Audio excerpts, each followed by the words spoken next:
হাজার বছর ধরে আমি পথ হাঁটিতেছি পৃথিবীর পথে, সিংহল সমুদ্র থেকে নিশীথের অন্ধকারে মালয় সাগরে। অনেক ঘুরেছি আমি বিম্বিসার অশোকের ধূসর জগতে, যেখানে ছিলাম আমি।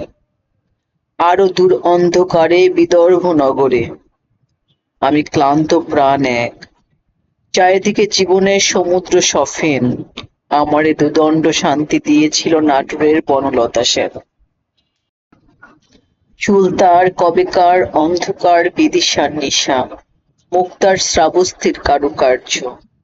অতিদূর সমুদ্রের পর হাল ভেঙে যে নাবিক হারায়েছে দিশা, সবুজ ঘাসের দেশ যখন সে চোখে দেখে দারুচিনি দ্বীপের ভিতর, তেমনি দেখেছি তারে অন্ধকারে।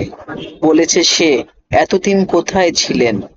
পাখির নীড়ের মতো চুপ তুলে নাটোরের বনলতা সেন। সমস্ত দিনের শেষে শিশিরের শব্দের মতো সন্ধ্যা আসে। ডানার রৌদ্রের গন্ধ মুছে ফেলে চিল। পৃথিবীর সব রং নিভে গেলে পাণ্ডুলিপি করে আয়োজন। তখন গল্পের তরে জোনাকির রঙে ঝিলমিল।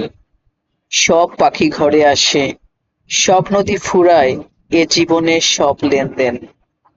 থাকে শুধু অন্ধকার, মুখোমুখি বসিবার বনলতা সেন। থ্যাংক ইউ সবাইকে, ধন্যবাদ।